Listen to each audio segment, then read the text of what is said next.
کعب نے ہی یوم العروبہ کا نام بدل کر یوم جمعہ رکھا۔ جب وہ خطبہ دیتے تو اپنی بات کا آغاز اما بات سے کرتے۔ آنے والے زمانوں میں یہی رواج پا گیا جو آج بھی قائم ہے۔ آج کا عنوان ہے اللہ کریم نے بنی قریش سے بنی ہاشم کو چنا۔ جبرائیل امین ایک دن رسول اللہ صلی اللہ علیہ وآلہ وسلم کی خدمت میں حاضر ہوئے اور رسول اللہ سے عرض کی، میں نے زمین کے مشارق اور مغارب کو کھنگالا ہے، میں نے آپ رسول اللہ سے بہتر کسی کو نہیں دیکھا، کسی باپ کے بیٹے مجھے بنی ہاشم سے اعلیٰ نظر نہیں آئے۔ ہاشم بن عبد مناف۔ ہاشم رسول اللہ کے پردادا ہیں۔ ہاشم کے معنی ہیں روٹیاں چورا کرنے والا۔ ان کا اصلی نام امر الاولیٰ ہے۔ ہاشم بڑے وجیح، بہادر اور دانشمند تھے۔ اپنی سخاوت کے لیے بہت شہرت رکھتے تھے۔ ایک کامیاب تاجر تھے۔ اکثر اپنا مال تجارت فلسطین لے کر جایا کرتے تھے۔ بہت دولت مند تھے اور اپنی قوم میں عزت دار جانے جاتے تھے۔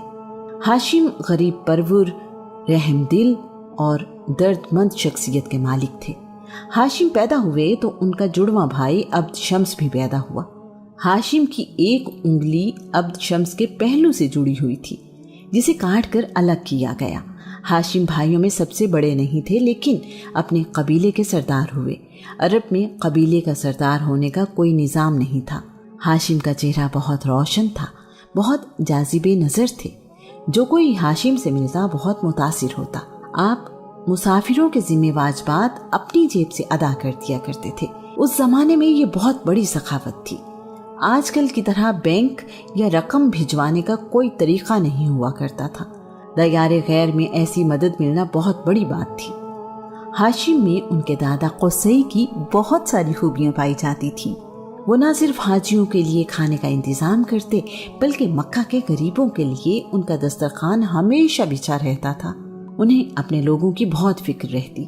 ہاشم نے اس بات کا انتظام کیا کہ تجارتی قافلے مکہ سے سال میں 2 بار دوسرے ملکوں کو جایا کریں۔ قرآن مجید کی سورہ قریش میں دونوں سفروں کا ذکر کیا گیا ہے۔ انہوں نے گرمیوں میں شام کی طرف جبکہ سردیوں میں تجارتی قافلہ یمن کی طرف بھیجنا شروع کیا۔ ہاشم نے اچھی سفارتکاری کرتے ہوئے شہنشاہ روم سے اس بات کی اجازت لی کہ قریش کے تجارتی قافلوں سے ٹیکس نہ لیا جائے۔ حبشہ کے بادشاہ سے بھی ایسی تجارتی رعایت لی۔ آج کے زمانے میں ہم اسے موسٹ فیورڈ نیشن سٹیٹس کہتے ہیں۔ انہوں نے دیگر ممالک سے بھی تجارتی معاہدے کیے۔ اس وجہ سے مکہ میں خوشحالی آئی۔ عرب میں راستے غیر محفوظ تھے اور تجارتی قافلے لٹ جانے کا خطرہ رہتا تھا۔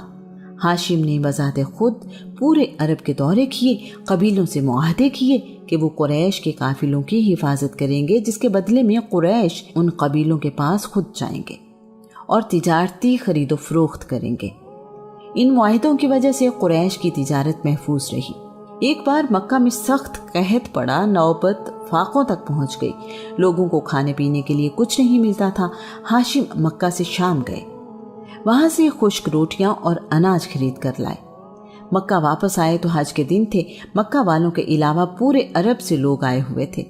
روٹیاں بنتی، اونٹ ذبح ہوتے اور لوگوں کے لیے دسترخوان بچھے رہتے۔ دعوت عام تھی کہ سب اپنی بھوک مٹائیں۔ اونٹ کے گوشت کا شوربہ بنایا جاتا اور اس میں روٹیاں چورا کر کے ڈالی جاتی۔ آپ کو اسی وجہ سے ہاشم کہا جانے لگا۔ ہاشم کی وجہ سے ہی رسول اللہ رسول ہاشمی کہلائے۔ ہاشم کو اپنے لوگوں کی خدمات کی وجہ سے ابو البطحاء اور سید البطحاء بھی کہا جاتا ہے۔ بطحاء وادی مکہ کا ہی نام ہے۔ ہاشم نے یثرب یعنی مدینہ منورہ میں بنی خزرج کے ایک خاندان بنی نجار کی خاتون تاجر سلمہ بنت عمر سے شادی کی۔ سیدہ سلمہ نے شادی کرتے وقت یہ شرط رکھی کہ وہ آزادی سے اپنا کاروبار بھی کرتی رہیں گی اور یثرب نہیں چھوڑیں گی۔ ہاشم نے ان کی شرط قبول کر لی۔ سلمہ سنجیدہ، تجربہ کار اور باتدبیر خاتون تھی۔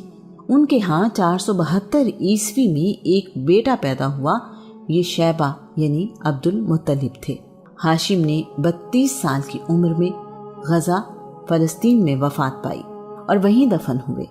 ہاشم کی عبد المطلب کے علاوہ اور بھی اولاد تھی، لیکن بعد میں ہاشم کی اولاد میں صرف عبد المطلب کی نسل ہی باقی رہی۔ عبد المطلب بن ہاشم۔ عبد المطلب رسول اللہ کے دادا ہیں۔ ان کا اصل نام شیبہ ہے۔ جب وہ پیدا ہوئے تو ان کے سر پر چند بال سفید تھے، اسی نسبت سے ان کا نام شیبہ رکھا گیا، جس کا مطلب ہے بوڑھا۔ ان کی ولادت یثرب یعنی مدینہ منورہ میں ہوئی۔ ہاشم کے 3 بھائی ہیں جن کے نام عبد شمس، مطلب اور نوفل ہیں۔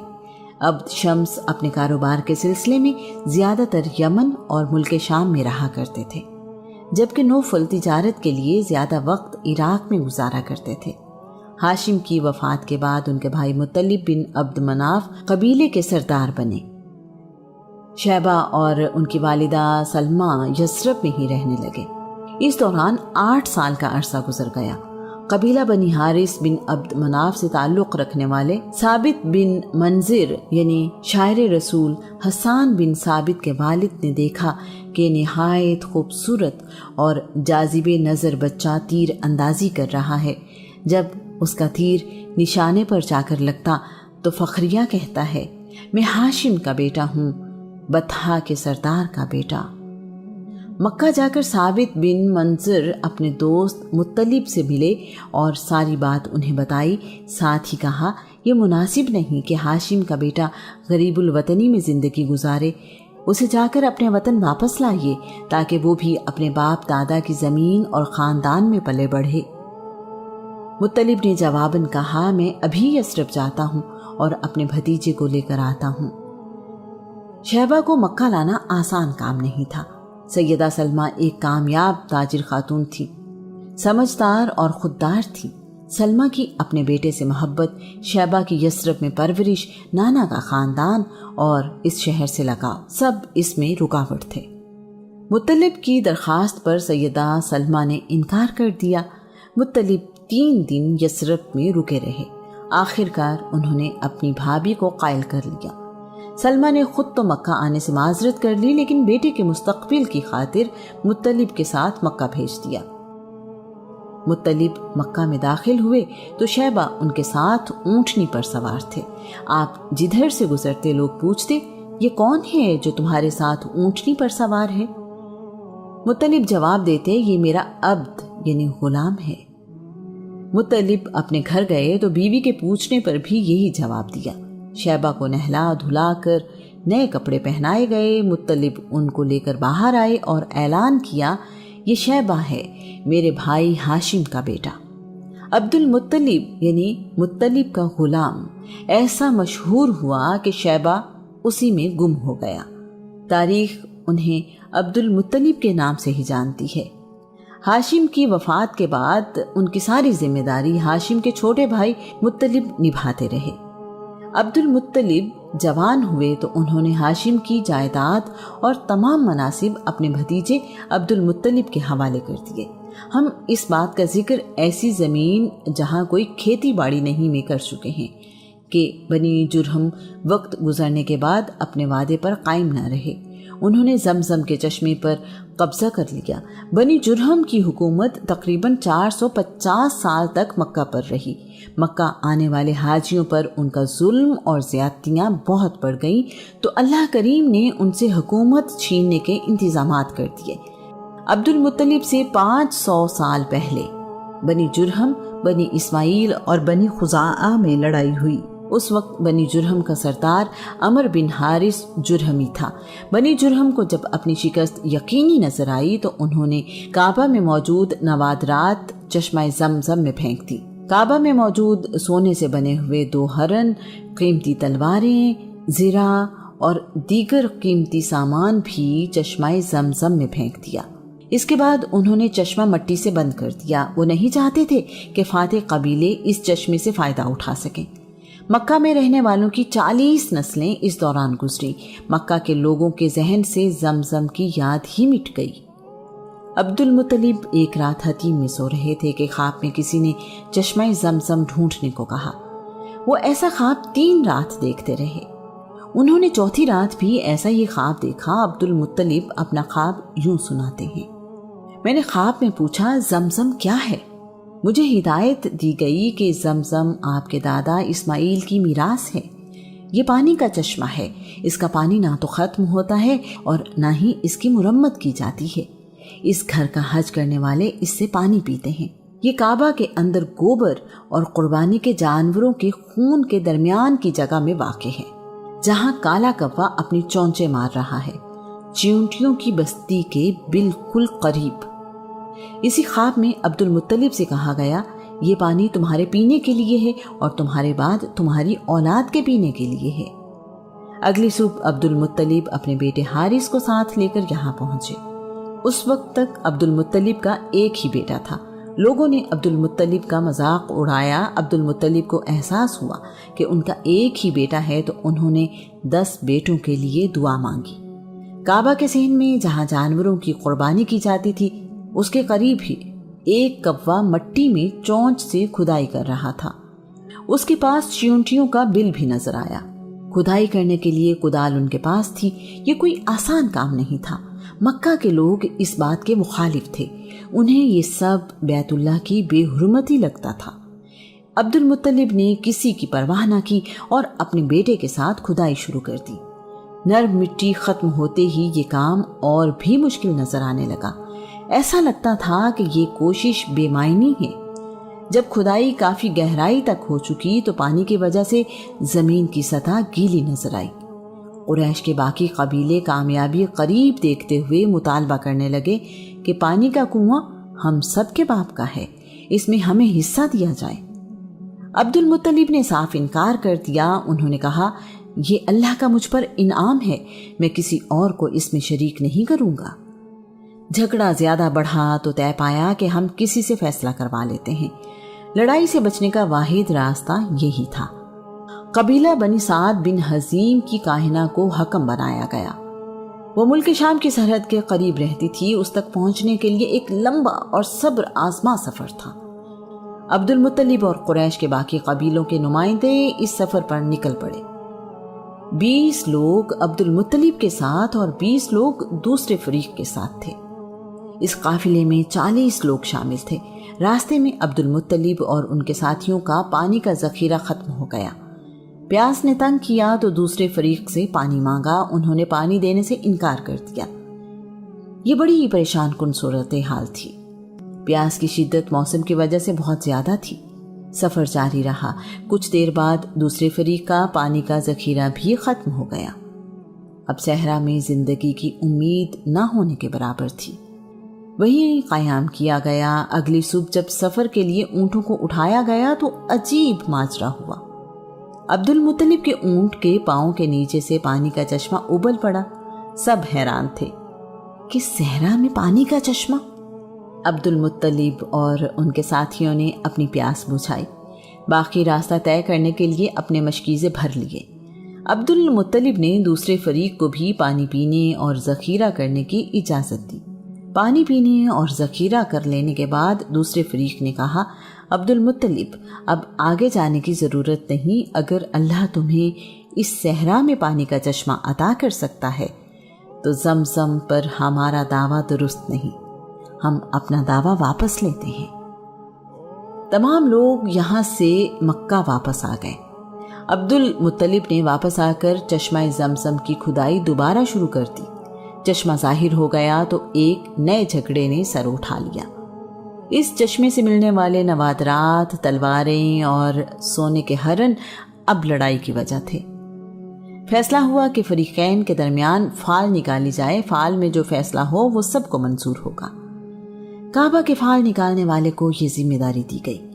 تیروں پر کعبہ، عبد المطلب اور دوسرے قبیلے لکھ دیے گئے۔ زرد رنگ کے 2 تیر کعبے کے لیے، سیاہ رنگ کے 2 تیر عبد المطلب کے لیے اور سفید رنگ کے 2 تیر قریش کے لیے تھے۔ کعبہ کے لیے فال نکالی گئی تو فال سونے کے ہرنوں پر نکلی۔ سونے سے بنے ہوئے ہرن کعبہ کی ملکیت ہو گئے۔ باقی قوم کے لیے فال نکالی گئی تو تیر خالی نکلے۔ عبد المطلب کے لیے فال نکالی گئی تو نواد رات پر نکلی۔ عبد المطلب نے سونے سے بنے ہوئے ہرن پگھلا کر اسے کعبہ کا دروازہ بنوایا۔ یہ پہلا موقع تھا کہ کعبہ کا دروازہ سونے سے بنایا گیا۔ عبد المطلب پہلے شخص تھے جو مکہ سے 5 کلومیٹر دور غار حرا میں جا کر عبادت کرنے لگے۔ آپ ماہ رمضان کا چاند نظر آتے ہی غار حرا میں تشریف لے جاتے، سارا مہینہ عبادت اور تنہائی میں گزارتے تھے۔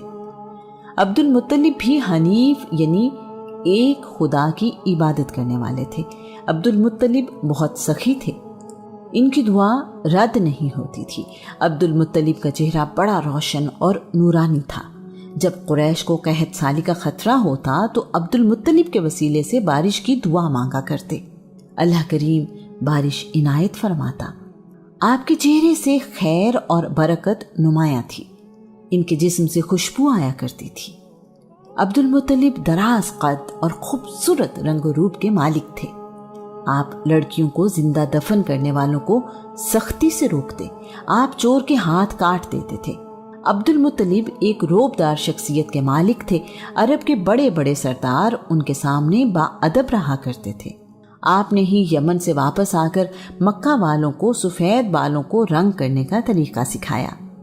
عبد المطلب نے چشمہ زمزم کی کھدائی کے دوران دعا مانگی، یا اللہ مجھے 10 بیٹے عطا فرما، وہ میری زندگی میں جوان بھی ہو جائیں تو میں ان میں سے ایک بیٹا تیری راہ میں قربان کروں گا۔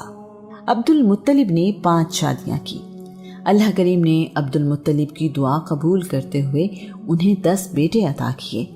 ان کے بیٹے ان کی زندگی میں ہی جوان ہو گئے۔ عبداللہ کی قربانی کے زمانے کے بعد عبد المطلب کے مزید 3 بیٹے پیدا ہوئے جو عباس، حمزہ اور مقوم ہیں۔ عبد المطلب کے بیٹے حارث بن عبد المطلب، قاسم بن عبد المطلب، زبیر بن عبد المطلب، ابی طالب بن عبد المطلب، مصعب بن عبد المطلب، ابو لہب بن عبد المطلب، زرار بن عبد المطلب، غیداق بن عبد المطلب، حجل بن عبد المطلب، عبداللہ بن عبد المطلب، عباس بن عبد المطلب، حمزہ بن عبد المطلب، مقوم بن عبد المطلب۔ عبد المطلب کی بیٹیاں ام حکیم بیضہ بنت عبد المطلب، عاتکہ بنت عبد المطلب، امیمہ بنت عبد المطلب، عروہ بنت عبد المطلب، برہ بنت عبد المطلب، صفیہ بنت عبد المطلب۔ ابن سعد کے مطابق جناب عبد المطلب کے 13 بیٹے ہیں۔ رسول اللہ کے باپ دادا اعلیٰ روایات، ظرف، خوبیوں اور کمالات کے مالک ہیں۔ دنیاوی اعتبار سے بھی بہترین خاندان ہے۔ اللہ کریم نے اپنے رسول کو بہترین لوگوں کی نسل سے پیدا کیا۔ اپنے ہم عمر بچوں کے ساتھ کھیلتا ہے۔ رسول اللہ کے چچا حمزہ آپ کے ہم عمر ہیں۔ جناب حالہ سے عبد المطلب کی ایک بیٹی صفیہ بنت عبد المطلب بھی ہیں جو رسول اللہ سے 2 سال چھوٹی